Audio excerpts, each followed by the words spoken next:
ఈరోజు కాంగ్రెస్ ప్రభుత్వం పరిపాలన గాలి వదిలేసింది. వాళ్ళు ఇచ్చిన హామీలు కుక్కలు దొరికింది. ఎలక్షన్లకు ముందు మేనిఫెస్టో కావచ్చు, 6 గ్యారెంటీలు కావచ్చు, 420 హామీలు కావచ్చు ఒక రకంగా ఉంటే, గెలిచిన తర్వాత ప్రభుత్వం ఏర్పడిన తర్వాత ఆ హామీలన్నింటినీ కూడా తుంగలో దొరికి మాట మార్చి ప్రజలను మోసం చేసే ప్రక్రియ మొదలైంది. కాంగ్రెస్ పార్టీ అంటేనే మోసానికి నిదర్శనంగా నిలిచింది.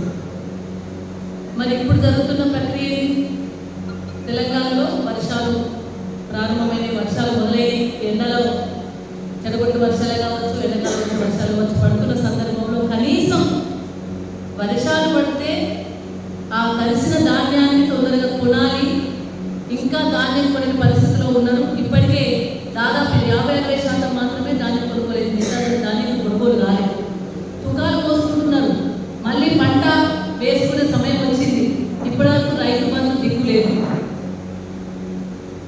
ఎలక్షన్ల ముందు రేవంత్ రెడ్డి గారు ప్రతి ఎలక్షన్ మీటింగ్లలో వెళ్ళి వడ్లకు పంటకు 500 బోనస్ అన్నారు. ముందే నువ్వు ఓన్లీ సన్నవడ్లకని చెప్తుంటే ప్రజలు ఎక్కువ ఎక్కువదో అది వేరే విషయం. కానీ నువ్వు ఎలక్షన్ల ముందు సన్నవడ్లకని మెన్షన్ చేయకుండా పంటకు 500 ఇస్తా బోనస్ అని చెప్పేసి, వడ్లకు 500 ఇస్తా బోనస్ అని చెప్పేసి ఎలక్షన్లు అయిపోయినాయి. ప్రభుత్వం వచ్చింది. ప్రభుత్వం వచ్చినాక ఇప్పుడు మళ్ళా సన్నవడ్లకు మాత్రమే చెప్పి రైతులకు మోసం చేస్తుంది రేవంత్ రెడ్డి ప్రభుత్వం. అదేవిధంగా 6 గ్యారెంటీలు తుంగలో దొరికిండ్రు. మహాలక్ష్మి స్కీలు మంటలో కలిపిండ్రు. ఒక బస్సు ఫ్రీ బస్ అని చెప్పేసి దాదాపు మెదక్ నియోజకవర్గాన్ని చూసుకున్నా సరే ఒక 9 రూట్ల బస్సులు పనిచేసింది. కొంపల్లి బస్సు పోతలేదు, వజ్రాజపల్లికి బస్సు పోతలేదు, ఆ రూట్లనే బస్సు పోతలేవు, జగరాయికి బస్సు పోతలేవు, అంటే మీరు చాలిపేట బస్సు పోతలేవు. అంటే మేము అన్ని క్లియర్గా ఆ రూట్లను తెలుసుకొని మాట్లాడుతున్నాం. బస్సులు పోని పరిస్థితి కల్పించి బస్సు ఫ్రీ అన్నారు. మహాలక్ష్మి స్కీమ్ ఇస్తాను మంటలో కలిపేసిండ్రు. అక్క చెల్లెలు మోసం చేసిండ్రు. సిలిండర్ అని చెప్పేసి ఎలక్షన్ల ముందు మేము సిలిండర్ మీకు బ్యాంకులో ఖాతాలో డబ్బులు వేస్తాం, సిలిండర్ తెచ్చుకోనని చెప్తే పర్వాలేదు. కానీ ఇప్పుడేం చెప్తున్నారు, మీరు సిలిండర్ బుక్ చేసుకొని మీ బ్యాంకులో ఖాతాలో పైసలు పడతాయి. అదేవిధంగా కరెంట్ బిల్లు 200 యూనిట్లు ఫ్రీ అన్నారు. ఇప్పటివరకు 0 బిల్ అన్నారు. ఇప్పటివరకు దానికి క్లారిటీ లేదు. ఒకరికి అయింది, ఒకరికి కాలేదు. అది కూడా ఇబ్బందికరమైన పరిస్థితిలో ఉంది. పంట కొరని పరిస్థితి వచ్చింది. ఇప్పటికి రామచంద్ర గ్రామంలో ఇప్పటికీ పంట యథావిధిగా లారీలు కాక ప్రజలు ఇబ్బంది పడే పరిస్థితి ఇంకా కనబడతాం. మనోహరాబాద్ తూప్రాన్ వేల వస్తుంటే అటు సైడ్ ఇటు సైడ్ పంట ఇంకా కూడా కుప్పలు రాసు పడింది. పట్టించుకోవడం లేదు. పరిపాలన గాలి వదిలేసి దవాఖానలు ఖరాబ్ అయినాయి. హెల్త్ కూలుతుంది అక్కడ. దాన్ని పరీక్ష చేసుకోలేరు. ప్రతి డిపార్ట్మెంట్ కుప్పకూలింది. పట్టించుకుంటోలేరు. కరెంట్ ఖతమైంది. చూసుకోలేరు. స్తంభాలు పడిపోయింది. ఎవరు పట్టించుకుంటలేరు. చెట్టు ముందే లేపటోలేరు. ఇది పరిపాలన. పంట కలిస్తే కలిసిన ధాన్యాన్ని కొంటమని హామీ ఇచ్చుకోలేదు. కేసీఆర్ ప్రభుత్వం చివరి గింజ వరకు తడిచినా, ఎండినా, నానినా, మొలకెత్తినా కొండని కేసీఆర్ ప్రభుత్వం. మీ దగ్గర హామీలు ఇచ్చుకోలేదు. కొంటమని భరోసా ఇచ్చలేదు.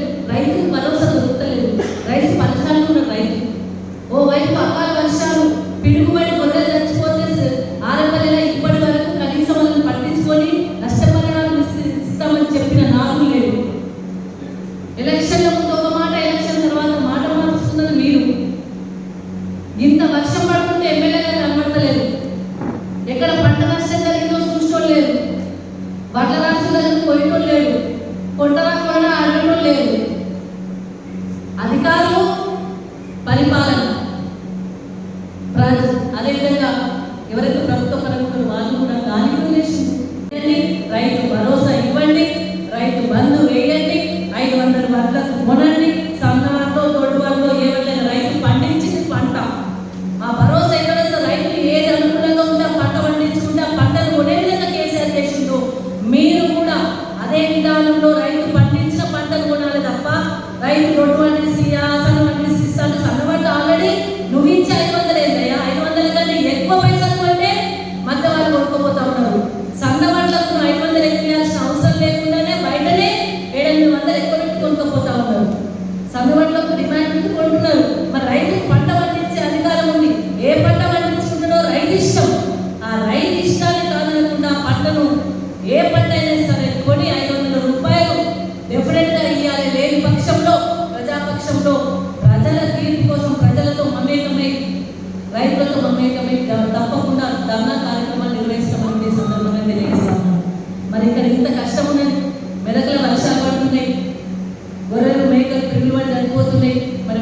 పట్టించుకొని కనీసం పిడుబడ్డ వాటికి నష్టపరిహారం, ఏవైతే అకాల వర్షాల వల్ల ఇబ్బంది పడి నష్టపోయిందో వాళ్ళందరూ కూడా నష్టపరిహారం చెల్లించే విధంగా ప్రభుత్వం చర్యలు తీసుకోవాలని కూడా డిమాండ్ చేస్తా ఉన్నాం.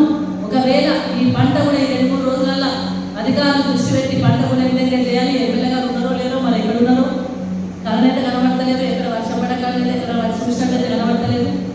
మరి వారు కూడా వారికి పని చెప్తున్నాం అంతే, పని చేస్తే ఎమ్మెల్యే గెలిపించిండ్రు, మీరు నమ్మకం కొద్ది గెలిపించిండ్రు, పని చేస్తారని గెలిపించిండ్రు. కాబట్టి మరి ఈ నియోజకవర్గ ప్రజలకు అందుబాటులో ఉండి జరగ పంట కొనే విధంగా చేయాలి, జర 500 బోనస్ వచ్చే విధంగా చేయాలి. అట్లనే ఇంకా మహాలక్ష్మి స్కీముగా కరెంటు బిల్లులు కూడా కష్టపడుతుండ్రు, కరెంటు సరిగ్గా అవుతలేదు, పోలు కూలిపోయినాయి, చెట్లు కూలిపోయినాయి.